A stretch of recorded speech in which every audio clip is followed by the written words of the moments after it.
Hello students, कैसे हैं आप सभी। आशा करता हूँ आप सभी अच्छे होंगे। आज मैं लेकर आया हूँ आपके लिए नया टॉपिक विलेयता। तो आइए जानते हैं कि विलेयता होगी क्या, सोल्युबिलिटी होगी क्या। तो देखो, इसको ऐसे जनरल एग्जांपल समझो। विलेयता होगी, मान लिया मैं एक गिलास पानी लूं और उस एक गिलास पानी में चीनी डालना शुरू करूं, तो क्या होगा। पहला चम्मच डाल दूंगा वो घुल जाएगी, दूसरा चम्मच डाल दूंगा वो घुल जाएगी, तीसरा चम्मच डाल दूंगा वो भी घुल जाएगी। और सपोज दैट कि वो जो चौथा चम्मच डाला मैंने, वहां पे चीनी घुलना बंद कर देगी। तो जहां पर एग्जैक्ट चीनी ने घुलना बंद किया, वही क्या कहलाएगी, उस चीनी की विलेयता कहलाएगी। क्या कहा मैंने, सुने ध्यान से। यानी कि किसी विलायक में विलेय की जब मैक्सिमम अमाउंट हो जाएगा, विलेय की जब अधिकतम मात्रा हो जाएगी, तो वो उस विलेय पदार्थ की विलेयता कहलाएगी। आइए डेफिनेशन पढ़ते हैं इसकी। क्या है विलेयता, सोल्युबिलिटी। तो एक निश्चित ताप पर 100 ग्राम विलायक में विलेय पदार्थ की अधिकतम मात्रा, विलेय पदार्थ की अधिकतम मात्रा ही क्या कहलाएगी, उस विलेय की विलेयता कहलाएगी।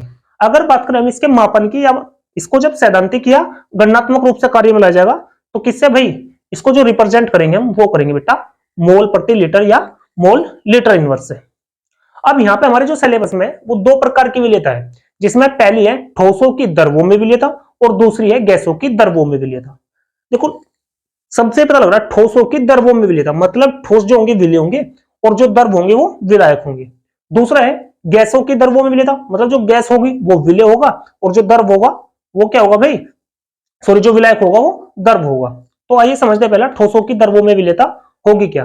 अभी मैंने आपको एग्जांपल बताया कि मान लिया हमारे पास एक गिलास पानी ले, चित्र के माध्यम से समझाने की कोशिश कर रहा हूं आपको। मान लिया मेरे पास यहाँ पे दो बीकर हैं जिनमें एक एक लीटर पानी भरा हुआ है। मान लिया इस वाले पहले लीटर में टेम्परेचर दोनों का नॉर्मल है, इस वाले लीटर जो जल है इसमें डाल दिया सपोज हमने भाई नमक NaCl, और इसमें डालना शुरू किया हमने बेटा चीनी। तो यहां पे मान लिया ये जो विलयन बना हमारे पास जल और नमक से बना, और ये वाला जो विलयन बना वो जल और चीनी से बना।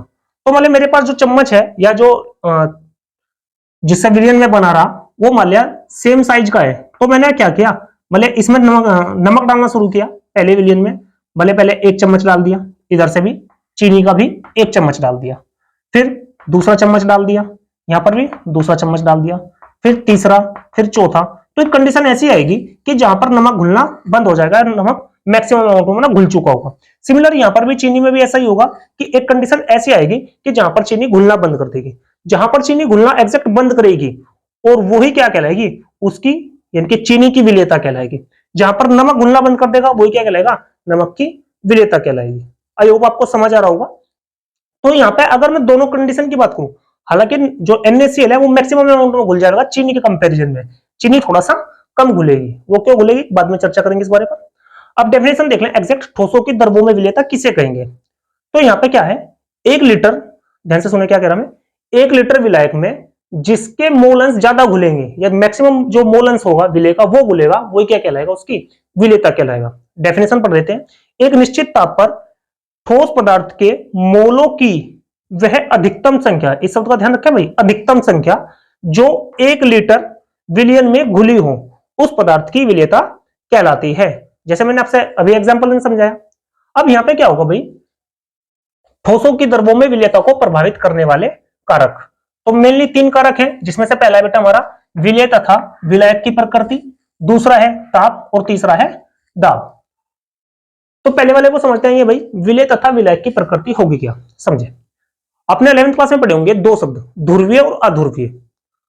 तो अगर ध्रुवीय विलेय है और ध्रुवीय ही विलायक है तो विलेय घुल सकेगा, और अगर उनमें से एक ध्रुवीय हो जाए एक अध्रुवीय हो जाए तो विलयन नहीं बनेगा। मतलब क्या, जैसे मान लिया मेरे पास विलायक कौन ले लें, विलायक को ले लिया हमने पानी, पानी विलायक है और उसमें मैं क्या करूं भाई, बेंजीन या नेफ्थलोन, बेंजीन या नेफ्थलोन डाल दूंगा तो क्या होगा, नहीं घुलेगा उसमें। वहीं पे अगर नमक को ले लूंगा तो नमक घुल जाएगा। मतलब क्या है, मैंने लिखा है यहां पे कि समान प्रकृति के विलेय समान प्रकार के विलायक में घुलते हैं, कि अगर दोनों की प्रकृति सेम होगी तो ही विलयन बन सकेगा, विलेय में विलायक तब भी आ सकेगा। यहां पे समझा दे रहा मैं भाई। तो विलेय और विलायक की प्रकृति दो ही पॉसिबल है यहां पर। पहला है भाई अध्रुवीय और दूसरा बेटा ध्रुवीय। अब देखो अध्रुवीय क्या होंगे, सीधी सी बात है, जिनके ध्रुव ना हो, ये प्राय कैसे होंगे भाई, ये होंगे हमारे सहसंयोजी यौगिक। सहसंयोजी यौगिक। और ध्रुवीय कौन से होंगे भाई? ये होंगे हमारे आयनिक यौगिक।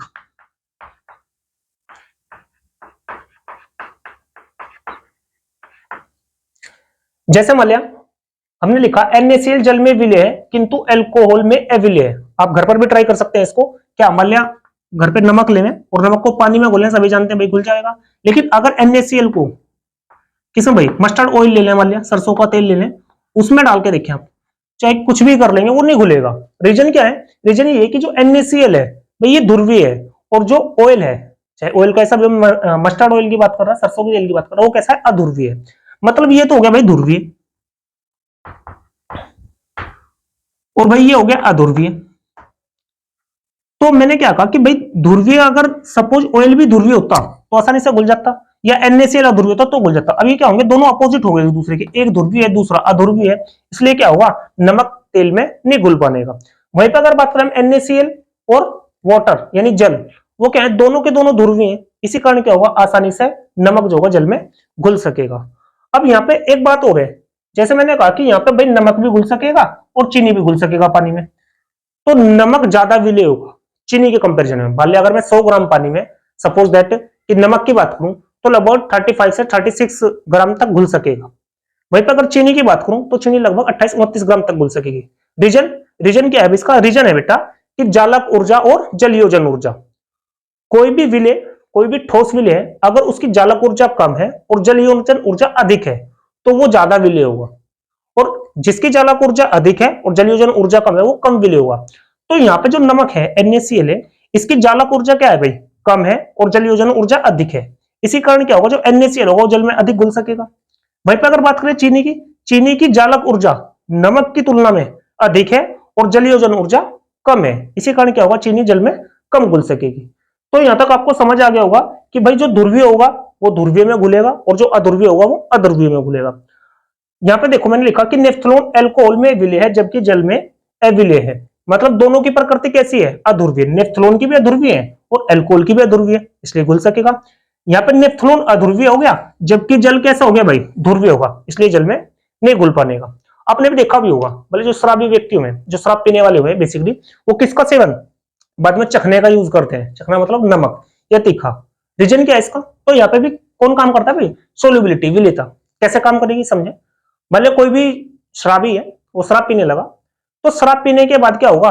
उसके जो बॉडी में जैसे ही शराब जाएगी उसकी लिवर में इकट्ठा होगी, तो लिवर में इकट्ठा होते ही जो शराब है हमारी वो कैसी? अध्रुवीय है, तो वो क्या है? हमारी बॉडी में सुपाच्य नहीं है। अब क्या करेगी? वो हमारी बॉडी के जो लिक्विड है, बेनिफिशियल है, जैसे प्रोटीन है, जो वसा है, वो क्या करेगी? उसका ऑब्जर्वेशन करेगी और अपचयित होना शुरू कर देगी। अब जब उसका अपचयन करेगी वो, तो क्या हुआ? हमारी बॉडी में जो इंफोलाइट्स है वो घटने शुरू हो जाएंगे, और जब इंफ्लोराइड्स कम होने शुरू हो जाएंगे तो ऑटोमेटिकली यानी कि जो बॉडी है वो सिग्नल पहुंचाएगी माइंड को, और माइंड सिग्नल पहुंचाएगा जीभ को। उसका किसको मन करेगा? तीखे को। और जब इंफ्लोराइड्स कम होंगे तो वहां पे सोडियम, जो हमारी बॉडी की मेटल्स है सोडियम, वो भी क्या हो जाएगी? कम होना शुरू हो जाएगी। और जब कम होना शुरू हो जाएगी तो हम तीखा खाएंगे, इनके जैसे नमकीन वगैरह खाएंगे या कुछ प्रोटीन युक्त खाएंगे, तो वहां से उसकी पूर्ति अल्प मात्रा में हो जाएगी। उससे क्या हो जाएगा भाई? थोड़ा सा जो शराबी है उसको नशा भी धीरे धीरे हो जाएगा, और बाकी जो मान लिया थोड़ा सा उसका स्वाद है या उसका थोड़ा सा जो जिस पर्पज से उसने पी थी वो भी उसका थोड़ा बहुत कवर हो जाएगा। आइए अब देखते हैं दूसरे अगले टॉपिक, ताप का प्रभाव और दाब का प्रभाव। तो आइए देखते हैं ताप का प्रभाव। तो देखो ताप कैसे प्रभावित करेगा किसी भी विलयन की विलेयता को। तो ताप अगर प्रक्रम हमारे पास, देखो प्रक्रम दो तरह से हो सकेगा बेटा, या तो हो सकेगा ऊष्माशोषी और यह हो सकेगा ऊष्माक्षेपी।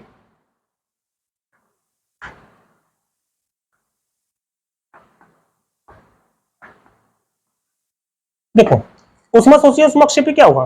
ऊष्माशोषी प्रक्रम वो प्रक्रम होगा जो जिसमें मान लिया हमने कोई विलायक है उसमें विलय डाला, और विलय डालने पर अगर उस विलयन का टेम्परेचर क्या हुआ? डिक्रीज हुआ, कम हुआ, तो वो प्रक्रम कहलाएगा ऊष्माशोषी। और वहीं पे अगर किसी विलायक में हमने विलय डाला और उसका टेम्परेचर बढ़ा तो वो प्रक्रम होगा ऊष्माक्षेपी। जैसे फॉर एग्जांपल अभी गर्मियों के दिन आएंगे, अब गर्मी के दिन में क्या करेंगे? ज्यादा मोस्टली जो होगा ग्लूकोन डी का यूज होगा पानी के साथ। तो रीजन क्या है भाई? ग्लूकोन डी विलय, पानी क्या है? विलायक है। जब हम पानी में ग्लूकोन डी को डालेंगे तो क्या करेगा? उसका टेम्परेचर को डिक्रीज कर देगा, यानी कि और ठंडा हो जाएगा, और जब हम भाई बॉडी का टेम्परेचर बढ़ा रहे हैं गर्मी में, तो जब ठंडा रहेंगे तो थोड़ा सा बॉडी का टेम्परेचर मेंटेन रहेगा। तो यानी कि ग्लूकोन डी मिलाना किसमें भाई, पानी में, कैसी प्रोसेस है, उस्मोसिस प्रोसेस है, उस्मोसिस प्रक्रम है। वहीं पे अगर हम क्या करें, चूने को मिला दे पानी में, कैल्शियम ऑक्साइड को, तो वो कैसा प्रक्रम है भाई, ऊष्मक्षेपी। वहां पे क्या होगा, उस विलयन का टेम्परेचर बढ़ जाएगा। अब कर सकते हैं इसको घर पर। तो आई होप आपको समझ आ गया होगा ऊष्मशोषी और ऊष्मक्षेपी प्रक्रम होंगे क्या। अब बात करें ताप का प्रभाव यानी कि विलयन पर क्या इफेक्ट पड़ेगा ऊष्मशोषी और ऊष्मक्षेपी का।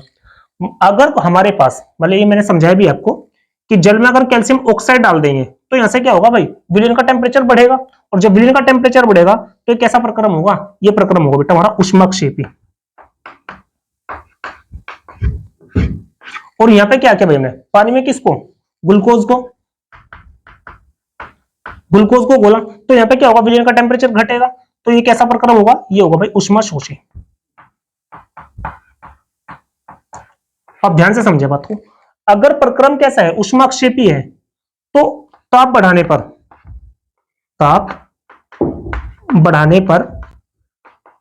विलेयता घटेगी। और अगर कैसा है भाई, अगर प्रक्रम ऊष्माशोषी है तो ताप बढ़ाने पर विलेयता भी बढ़ेगी।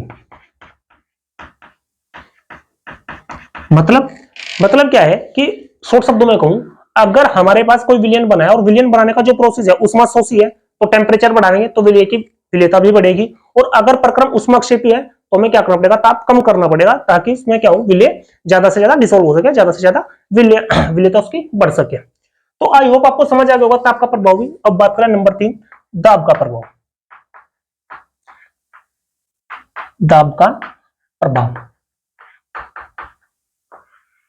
तो दाब का प्रभाव कैसे इफेक्ट होगा समझे। वैसे आपको बताऊं, अगर बात करें ठोसों की द्रवों में विलेयता, तो ठोसों की द्रवों में विलेयता पर दाब का कोई प्रभाव नहीं पड़ता। क्यों नहीं पड़ता, क्योंकि दोनों के दोनों भाई, जो ठोस है वो भी सब एसएमपीडी है, और जो द्रव है वो भी लगभग एसएमपीडी है। क्या लिखा मैंने बोला भाई, ठोसों की द्रवों में विलेयता पर दाब का कोई प्रभाव नहीं पड़ता है, क्योंकि ठोस असंपीड्य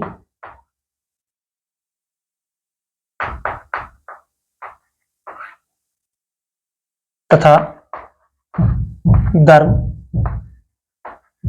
लगभग असंपीड्य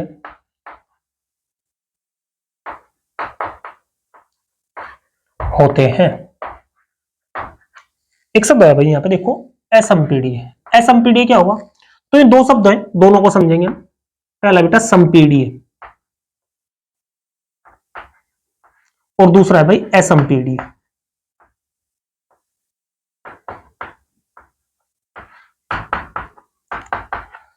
संपीड्य क्या होंगे, संपीड्य आप समझ सकते हैं इसको, बेसिकली भाई जो पीड़ा को सहन कर सकेगा वो संपीड्य, और जो पीड़ा को सहन नहीं कर पाएगा वो असंपीड्य। चलो खैर मजाक था, अब सीरियस समझे। संपीड्य होगा क्या, संपीड्य होगा मतलब हमारे पास कोई ऐसा पदार्थ है कि जिसको हम दबावें, और दबाने के बाद जितना फोर्स उस पर लगाएं इतना वो दबता चला जाए, और जैसे वहां से फोर्स हटावे, जैसे वहां से दाब हटाए हमने, तो जिस कंडीशन में वो पहले था अपनी उसी कंडीशन में वापस आ जाए, तो वो कहलाएगा हमारा संपीड्य। फॉर एग्जाम्पल जैसे भाई सोफे, आपने देखा होगा जैसे सोफे पर कोई बैठता है तो, या बेड के गद्दे, तो क्या होता है वो थोड़ा सा दब जाएंगे, और जब दब जाएंगे जैसे वो व्यक्ति उठ करके चला वो वापस से अपनी उसी स्थिति में आ जाएंगे, तो वो क्या है, वो है हमारे संपीड्य। असंपीड्य की बात करें तो असंपीड्य क्या है भाई, जिन पर दबाव लगाते जाए, अगर दबाव ज्यादा बढ़ा दिया तो वो टूट जाएंगे, और जैसे दबाव हटाएंगे वो वापस अपनी स्थिति में नहीं आ पाएंगे। जैसे मैं बात करूं भाई चौक की, अगर मैं चौक पर यहाँ पर कितना मर्जी दबाव लगा लूं इसको कुछ नहीं होगा, अगर जरूरत से ज्यादा दबाव लगा तो टूट जाएगी, और टूटने के बाद अगर मैं वो दबाव हटा लूंगा तो वापस अपनी उसी स्थिति में नहीं आने की। तो उसी कारण से चौक क्या होगी भाई, एसएमपीडी होगी। अब जैसे कोई भी ठोस ले लें, जैसे हम नमक ले लें, नमक क्या है भाई, ठोस है। अगर तो ठोस होगा तो कैसा है, सीधी सी बात है, एसएमपीडी है।